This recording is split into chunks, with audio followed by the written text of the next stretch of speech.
wabarakatuh. Puji syukur kita panjatkan atas kehadirat Allah Subhanahu wa Ta'ala. Kita dapat berkumpul untuk melanjutkan pembelajaran hari ini. Ibu akan melanjutkan materi yang telah dibawakan guru kalian pada minggu kemarin.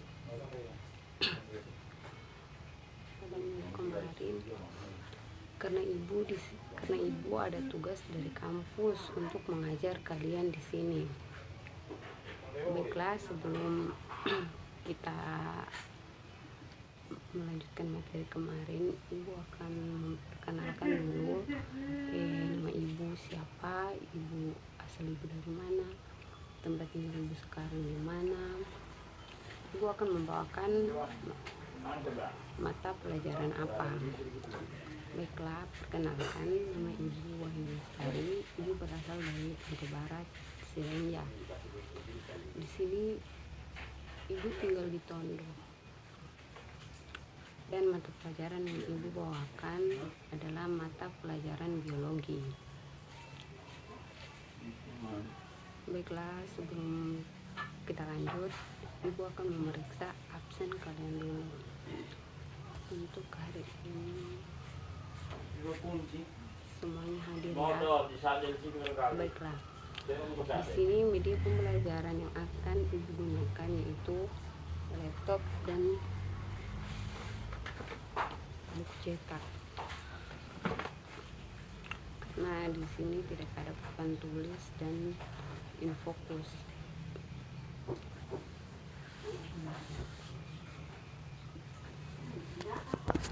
Jadi ibu menggunakan alat seadanya saja untuk mengajar. Semoga kalian dapat memahami materi yang akan ibu ajarkan ya. Sebelum itu kita berdoa dulu. Menurut keyakinan kita masing-masing, berdoa di mana? Selesai. Baiklah, itu langsung saja pada materi kita hari ini. Pasti kalian ada yang belum memahami mengenai struktur dan fungsi jaringan pada hewan. Ya, materi kita hari ini adalah struktur dan fungsi jaringan pada hewan. Baiklah, ibu akan memaparkan atau membacakan materi untuk kalian. Jaringan utama penyusun organ tubuh hewan yaitu jaringan epitel, jaringan pengikat, jaringan otot, dan jaringan saraf. Jaringan epitel itu tersusun dari sel-sel yang saling terikat dan saling terikat oleh zat pengikat yang kuat sehingga hampir tidak ada ruang antar sel. Jaringan ini terletak di bagian luar tubuh serta di permukaan luar maupun permukaan dalam organ tubuh. Jaringan epitel di bagian luar tubuh mempunyai fungsi utama, yaitu melindungi tubuh dari luka akibat gangguan mekanis, serangan mikroorganisme, patogen, dan kehilangan cairan. Jaringan epitel yang terdapat di permukaan organ bagian dalam umumnya berperan penting dalam proses absorpsi dan proteksi. Sebagian jaringan epitel yang lain memiliki fungsi sebagai kelenjar. Jaringan epitel dapat digolongkan berdasarkan bentuk dan jumlah lapisan sel, serta berdasarkan struktur dan fungsinya. Lapisan epitel berdasarkan bentuk dan jumlah lapisan sel. Berdasarkan bentuknya, sel epitel dibedakan menjadi bentuk pipi, kubus, dan silindris. Berdasarkan jumlah lapisannya, jaringan epitel dapat dibedakan menjadi epitel simplex dan epitel kompleks. Epitel simplex terdiri atas satu lapisan sel, sedangkan epitel kompleks terdiri dari susunan dari beberapa lapisan sel. Selanjutnya, jenis epitel berdasarkan struktur dan fungsinya. Berdasarkan struktur dan fungsinya, jaringan epitel dibagi menjadi dua, yaitu epitel kelenjar dan epitel penutup. Epitel kelenjar berfungsi dalam pembuatan, penyimpanan, dan sekresi zat-zat kimia.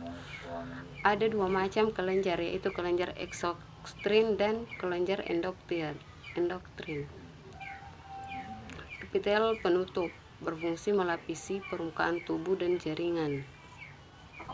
Selanjutnya jaringan penyusun struktur pada hewan yaitu jaringan pengikat. Jaringan pengikat berfungsi melekatkan suatu jaringan dengan jaringan lain, membungkus organ-organ, mengisi ruang di antara organ-organ dan menghasilkan imunitas. Jaringan pengikat memiliki komponen yang tersusun dari matriks dan sel-sel penyusun jaringan pengikat. Yang pertama itu matriks. Matriks tersusun oleh serabut-serabut dan bahan dasar. Sel-sel penyusun jaringan pengikat terdiri dari beberapa jenis sel yang tertanam dalam matriks, yaitu fibroblast, berfungsi menyintesis dan mengekskresikan protein ke dalam serabut. Yang kedua, makrofag, sel yang bentuknya tidak teratur, umumnya terletak dekat pembuluh darah, serta berfungsi dalam pinositosis dan fagositosis.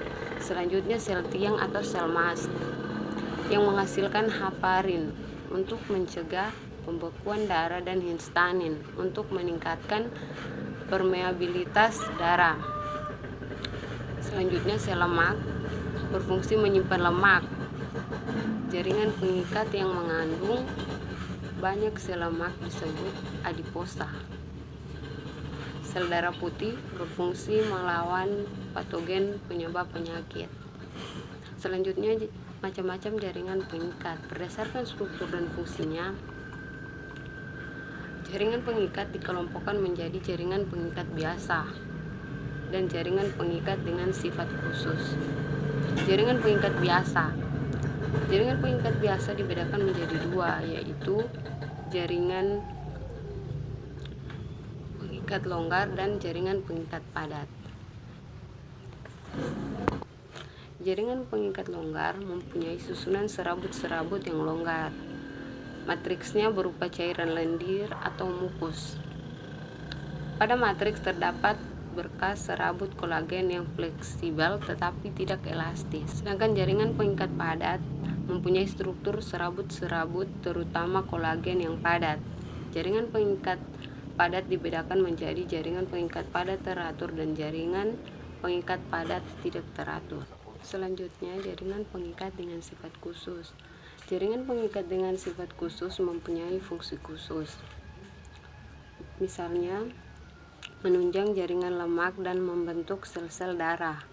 Jaringan ini terdiri atas jaringan tulang rawan atau kartilago, jaringan tulang keras, jaringan darah, dan jaringan limfa.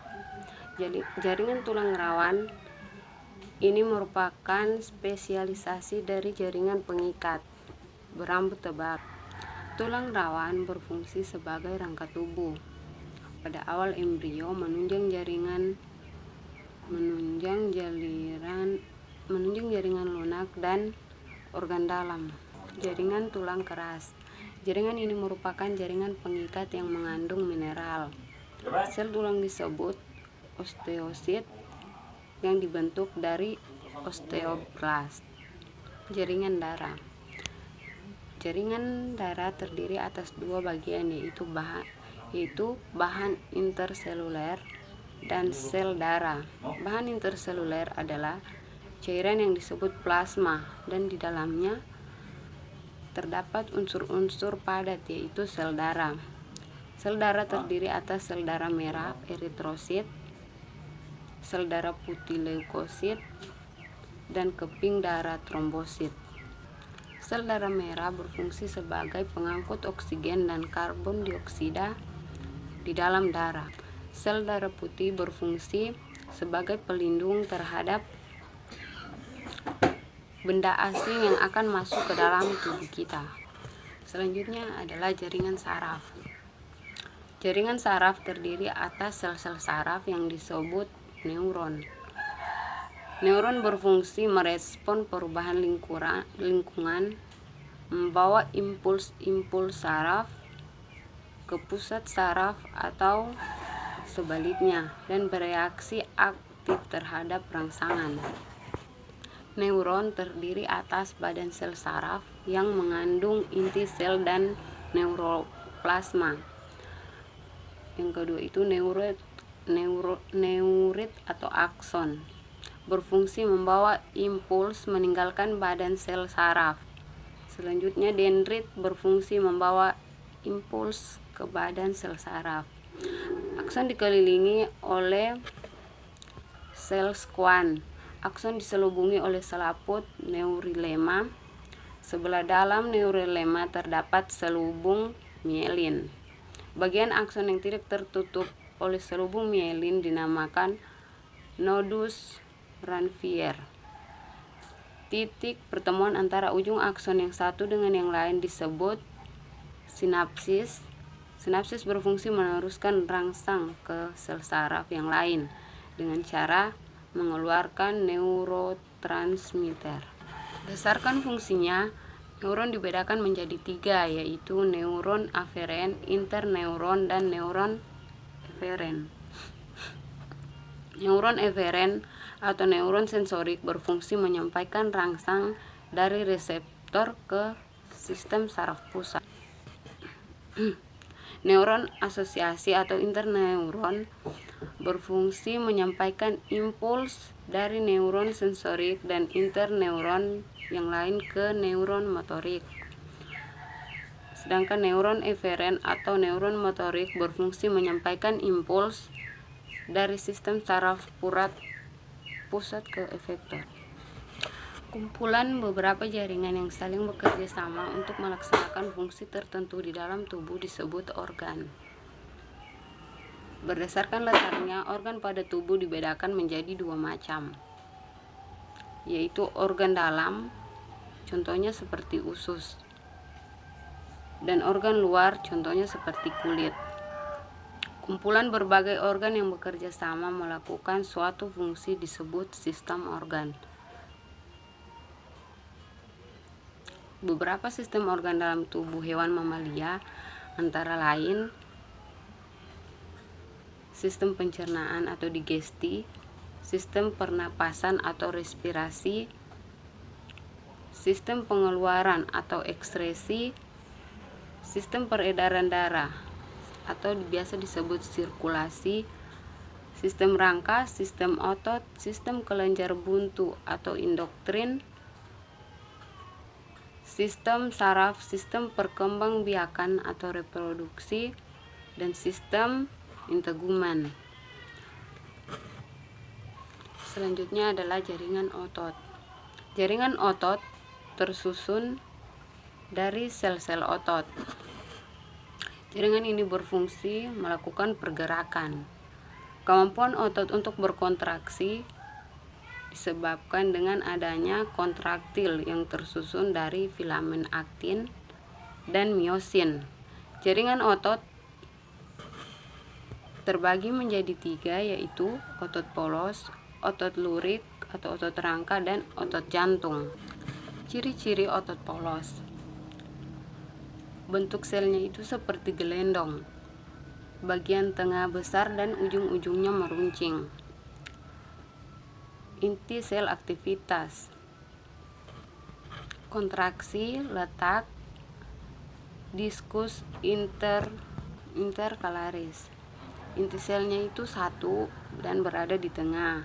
Aktivitasnya itu di luar kehendak atau otot tidak sadar.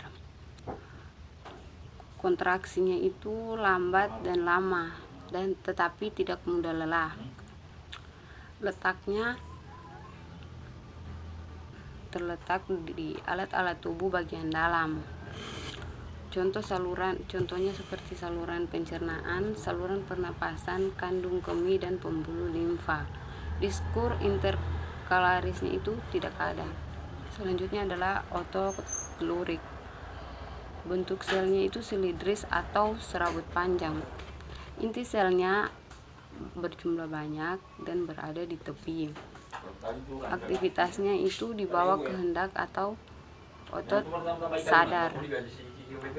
Kontraksi cepat tetapi tidak teratur dan mudah lelah. Letaknya melekat pada rangka, lidah, bibir, dan kelopak mata. Diskus interkalarisnya tidak ada. Ini yang terakhir adalah otot jantung. Bentuk selnya silindris atau serabut pendek, bercabang-cabang. Inti selnya 1 atau 2, berada di tengah. Aktivitasnya di luar kehendak atau otot kita tidak sadar. Kontraksinya terjadi otomatis, teratur, tidak pernah lelah, dan bereaksi lambat. Terletak di jantung. Diskus interkalarisnya ada. Itulah materi kita hari ini. Karena keterbatasan waktu, Ibu akan mengakhiri materi kita, tetapi Ibu akan memberikan kalian tugas yang akan dikumpulkan minggu depan. Soal yang pertama yaitu bagaimana struktur jaringan yang menyusun organ hewan vertebrata. Yang kedua, bagaimana fungsi setiap jenis jaringan berdasarkan strukturnya tersebut. Tugasnya dikerjakan di rumah, dan sampai bertemu minggu depan. Baiklah, Ibu akhiri. Assalamualaikum warahmatullahi wabarakatuh.